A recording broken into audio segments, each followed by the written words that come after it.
Hi friends, நாம் இன்றைக்கி சவ் சவ் கறி எப்படி பண்ணுறதுன்னு பார்க்கலாம்.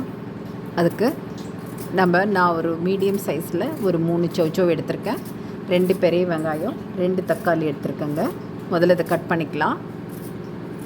சவ் சவ் நல்லா ஃபுல்லாக தோல் சீவிக்கணும். ஃபஸ்ட்டு அதிலேருந்து சீட்ஸு நம்ம ரிமூவ் பண்ணிவிட்டு தான் கட் பண்ணிக்கணும். நமக்கு எப்போ நம்ம சவ் சவ் யூஸ் பண்ணுறதுனாலும் அதனுடைய சீட்ஸை நம்ம ரிமூவ் பண்ணிக்கணும்.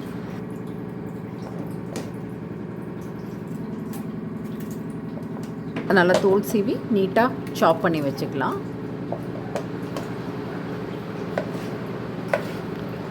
சவ் சவ் எப்படின்னா, நம்ம பூசணிக்காய், சொரக்காய் அந்த மாதிரி ஒரு நீர் சத்துள்ள காய்ங்க, ரொம்ப நல்லதும் கூட. அதில் நம்ம கொடுக்குற டேஸ்ட்டை அதை எடுத்துகிட்டு நம்மளுக்கு கொடுக்கும். அந்த காயில் ஒன்றும் அது ஒரு டேஸ்ட் கொடுக்கும் அப்படின்ற மாதிரி சொல்லணும். இப்போ முள்ளங்கி எடுத்துக்கிட்டோம்னா அது ஒரு வாசம் கொடுக்கும், முருங்கைக்காய் எடுத்துக்கிட்டோம்னா அது ஒரு வாசம் கொடுக்கும். அப்படி இல்லை. சவ் சவ் பொறுத்த வரைக்கும் நீங்கள் எப்படி வேணாலும் அதை மாற்றிக்கலாம். என்ன கிரேவி வேணாலும் பண்ணிக்கிட்டாலும் அதுக்கு தகுந்த மேட்ச் ஆகும். அதுதான் அதனுடைய பெஸ்ட் குவாலிட்டி.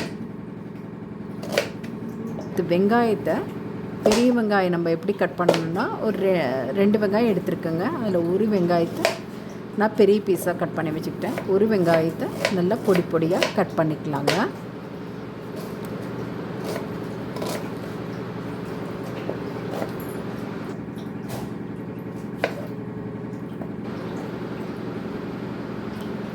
தக்காளி அதே மாதிரி நம்ம வேணுங்கிற மாதிரி கட் பண்ணிக்கலாம்.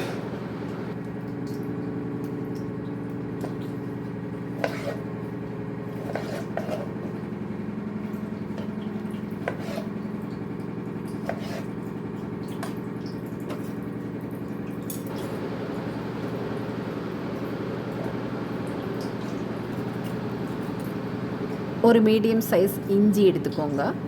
ஒரு 3 பல் பூண்டு எடுத்திருக்கேன் நான். இது பெரிய சைஸ் பூண்டாக இருக்கிறதுனால நல்லா 3 பல் எடுத்திருக்கேன். இதுவே நீங்கள் நாட்டு பூண்டு சின்ன சைஸ் பூண்டாக இருந்ததுன்னா ஒரு 6-7 பல் எடுத்துக்கோங்க, போதும். இஞ்சி பூண்டு ஒரு இடிகளில் போட்டு இடித்தவோ இல்லை க்ரஷ் பண்ணி வச்சிங்கன்னா போதும்.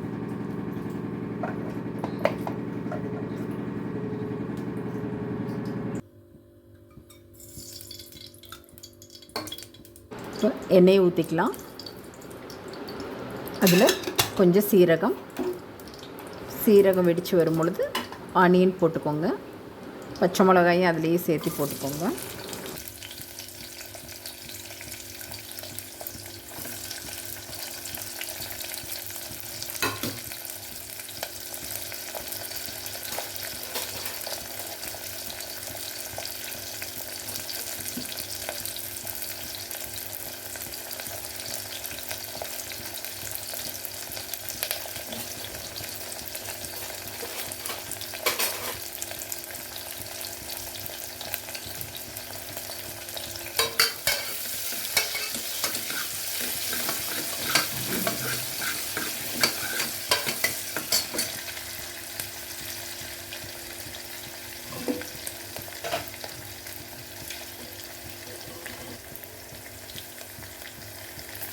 வெங்காயம் நல்லா கண்ணாடி மாதிரி நல்லா வதங்கி வந்துருச்சு. அதில் இஞ்சி பூண்டு சேர்த்துட்டோம். நம்ம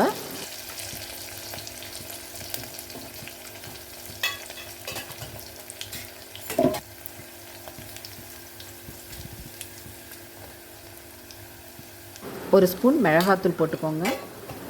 1.5 ஸ்பூன் கொத்தமல்லி தூள் போட்டுக்கோங்க. 1/2 ஸ்பூன் கரம் மசாலா போட்டுக்கோங்க. நல்லா ஒரு பச்சை வாசம் போடுற மாதிரி ஒரு வதக்கி விடுங்க. ஆல்ரெடி வெங்காயம், எண்ணெய் இதெல்லாம் சேர்ந்து மெர்ஜாய் வந்திருக்கு. அது நல்லா வதங்கி வந்துருச்சு. அதுலேயே இதை போடும்பொழுது குயிக்காக அந்த பச்சை வாசம் போயிடும்.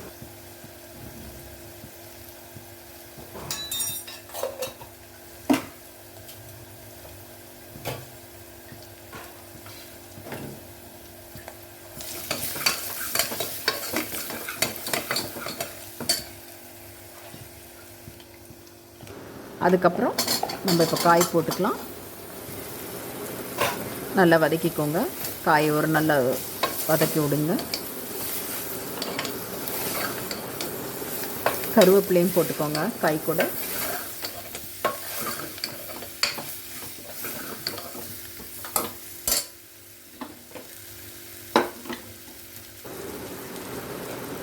உப்பு ஆட் பண்ணிக்கோங்க.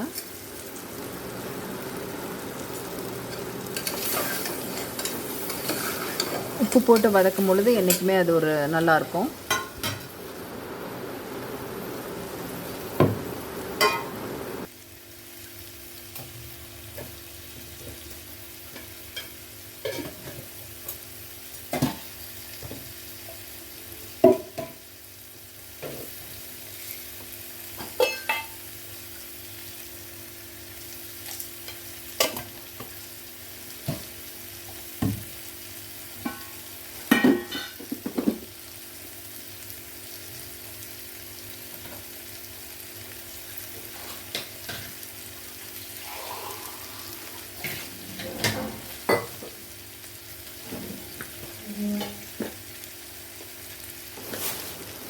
அரைக்கிறதுக்கு ஒரு வெங்காயம், 2 தக்காளி, கொஞ்சம் அது கூட சோம்பு சேர்த்துக்கலாங்க அரைக்கிறதுக்கு.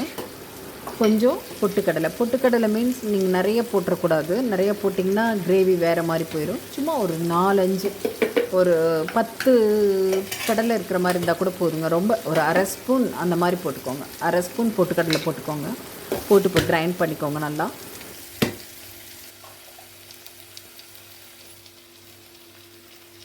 இப்போ நம்ம அரைச்சி வச்ச விழுதை சேர்த்துக்கலாம். அதில் நல்லா கலக்கிக்கோங்க. நல்லா ஃப்ரை பண்ணுங்கள். நல்லா வதக்கணும். நல்லா வதங்கி வரணும்.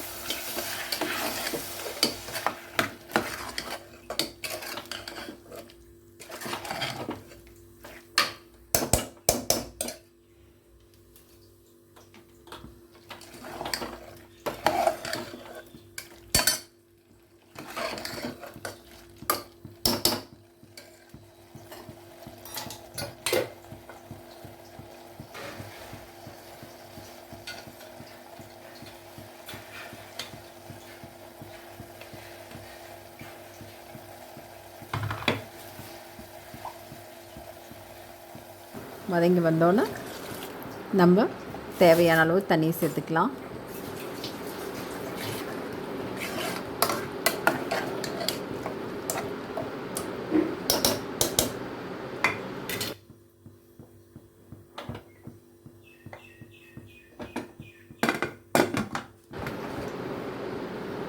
இப்போ நம்ம குக்கர் மூடிங்க. ஒரு 2 விசில் விடலாங்க.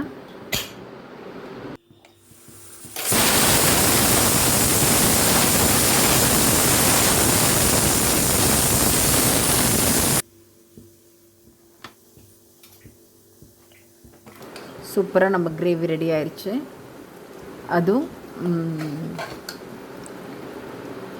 இது எல்லாத்துக்குமே சாப்பிட்லாம். ரைஸ்க்கு, சப்பாத்திக்கு, பரோட்டாக்கு, எதுக்கு வேணாலும் நீங்கள் சாப்பிட்டுக்கலாம். தோசைக்கு. பட் ரைஸ்க்கு எக்ஸ்ட்ராடினரியாகவே இருக்கும். இது கூட ஏதாவது எக்கு அந்த மாதிரி கூட வச்சு சாப்பிட்லாம் நீங்கள். ரொம்ப நல்லாயிருக்கும். ரைஸ் டேஸ்ட் பண்ணி பார்க்கலாங்களா?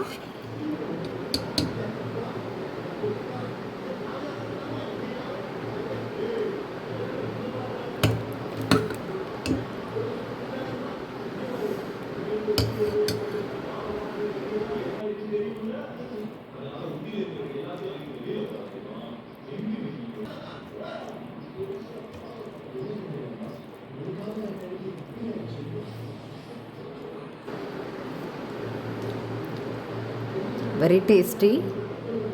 நீங்கள் ட்ரை பண்ணி பார்த்துட்டு உங்களுடைய கமெண்ட்ஸை சொல்லுங்கள் எப்படி இருந்ததுன்னு. என்னுடைய வீடியோ பிடிச்சிருந்தா லைக் பண்ணி ஷேர் பண்ணி கொடுங்க. அப்புறம் மறக்காமல் சப்ஸ்கிரைப் பண்ணி கொடுங்க. Thank you so much.